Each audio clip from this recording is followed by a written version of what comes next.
The impact of REDD Plus policies and activities on Indigenous peoples will depend largely on the recognition of their rights and their level of meaningful participation in all REDD Plus phases, alongside the nature and effectiveness of safeguards and grievance mechanisms applied at international and national levels. Indigenous peoples are concerned about being pushed aside and swept under the carpet by other stakeholders and not being given the recognition, voice and protection they deserve. They are worried about not having a meaningful role in something that has the potential to completely change their lives and who they are.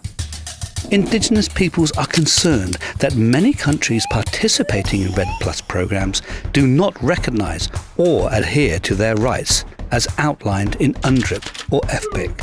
What can be done about this?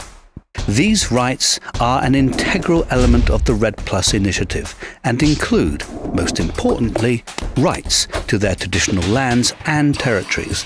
But will REDD Plus be used as a mechanism to ignore or gloss over these rights? Indigenous peoples are concerned that in order to take part in a meaningful way, they need to have education and information alongside capacity building. They need to be able to identify and elect their own representatives and then guide them to work in their interests. They are concerned that this has not and will not happen. They are dismayed that they are still seen as a problem as opposed to an opportunity for protecting and enhancing forests. The belief by outsiders that they are drivers of deforestation through the use of shifting cultivation and the gathering of non-timber forest products is often used as an excuse to exclude Indigenous peoples. The IPCC and the FAO, among many other organisations, recognise after research that shifting cultivation is not a driver of deforestation or a contributor to climate change. In areas where Indigenous peoples have been studied, there is increased biodiversity, enriching our world. Indigenous peoples are concerned that despite this apparent support for their traditional way of life, constraints will be put upon forest and land use for farming under a smokescreen of REDD Plus. The reasoning will probably be protection of the forests and mitigating climate change, ignoring evidence and trivialising the beneficial relationship of Indigenous peoples to the forests. This will lead to food security issues and displacement from their traditional homes, as well as the loss of their culture and our last remaining link to the earth.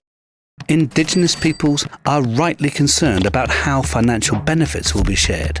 There do not seem to be currently clear terms of how this will be achieved. They are rightly concerned that high-powered corruption will put rewards in undeserving hands. There are questions being asked in Indigenous circles that even if REDD Plus was equitably implemented, would this truly be part of a worldwide initiative to reduce carbon? Or would it be used as a get-out clause for industrialised countries to ignore their responsibilities and continue to pollute? Indigenous peoples are concerned that as they step into an unknown future with the introduction of REDD Plus, that safeguards and grievance mechanisms are poorly implemented. What protection is there for Indigenous peoples if things do go wrong or need to be changed? Indigenous peoples are strong, adaptable and resilient, but they will be in the front line. They are poorly represented and often an underestimated force for good. REDD Plus has so much potential for everyone, but only if it is properly and equitably implemented. In part, this means strengthening forest and land rights by shifting their ownership to Indigenous peoples and recognising the importance of this transfer to the REDD Plus process.